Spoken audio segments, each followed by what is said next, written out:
All right, so next, you've all probably already made these, but these can coordinate with your table runners, with your placemats as well.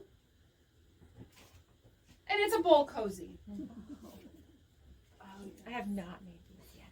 Well, you're going to love this. So these get made with 2 10-inch squares from a layer cake. That's what all of mine are. 10-inch squares from a layer cake. And it takes 2. That means you can make 21 of them out of any layer cake. $42 for your layer cake. $2, and all your batting is scraps.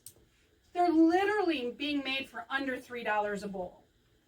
So, ladies, come on. So the first thing you do is you take a piece of batting, roughly the same size. As you can tell, I don't get all wonky about this. I don't worry about precision. I use pins only to stabilize while I quilt, and of course to keep my stuff in place that we'll get to in a second. I simply sew an X through the center. I just don't even care if it's straight, because when you're done, nobody's ever going to look at it. And they're certainly not going to know if it matches the front one. I dare ya. I dare ya. And then when you sew your X through it, it ends up looking like this, and then you take your pins out. When you're done with that, we have to put these darts in before we pin it, right? You have to put these little darts in. These darts are what make the shape of the bowl. There is a pattern for this that is sold commercially and for the rug. So I can't give you actual measurements because I have to comply with copyrights for her, but I will tell you what I have done on mine, and then you can choose to do it your way or get her pattern, all right? So once you're done with that, you have to put your darts in. To do that, you simply fold it backwards. All of mine are measured 1 inch from the fold out, and that's where my first dot goes. Center out 1 inch. Okay? How high you make your dart determines how tall your bowl will stand.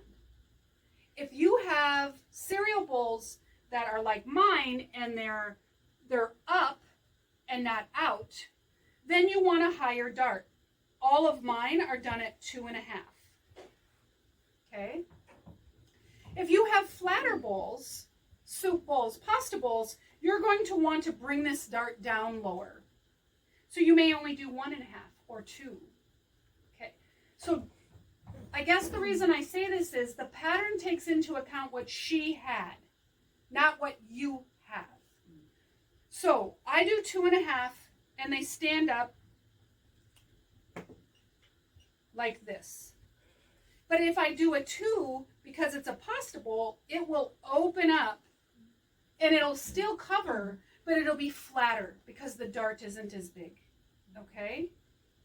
Makes sense? Then what you do when that's done, no pins, you sew from this point to this point, and always start, as I said, even in class on Saturday, start at the chunky end, start at the big end. Don't try to start at the point, end at the point. And be sure to backstitch on both sides, because we need to turn these and we're going to trim it all, so we want it secured, okay? So you're going to do that on all 4 sides. We're going to do this one. When we're done, we're going to fold it the opposite direction, like this, and we're going to mark it, and then it will end up looking like that. And we trim them. Then you simply put 2 right sides together. You can, at this point, put them wrong sides together, 2 pieces of batting together, and then bind it. My life is way too short to bind all these weird shapes because it comes in on the sides, and I'm not doing it. So again, Miss Eleanor Burns, may you live forever. We are going to simply stitch all the way around, leave an opening, berth the pot holder through it, and then we will tuck these edges in and top stitch around. Somebody asked me, how do you top stitch it? That's why I love these, because the best way to learn is to teach. How do you keep that closed? That's the worst part for me. How do you keep that closed? We sell something called Wonder Tape. Wonder Tape is a double-sided sticky tape that washes away. All you do is put Wonder Tape on one of these sides, flip it in, press them together, and they're secured. And then when you wash it the first time, the tape is gone, even though you'll never really even know it was there. And make sure you backstitch, make sure you secure your corners. These get washed constantly. Make sure they're very, very secured. So that is a bowl cozy, and it is reversible. When you give them a note on how to use it. You'll notice I used 2 layers of batting on mine. 100% cotton without a scrim. No polyester, so don't go making fancy names and putting embroidery on them because they can't go in the microwave that way. They will burn. You have to use 100% cotton everything. The pattern will tell you to put batting on only one side and then quilt them together. No, too hard. I put batting on 2 sides because I think it's more protective.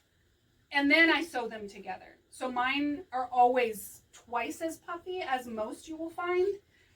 But give them instructions that it can go in the microwave. It's been made to go into the microwave.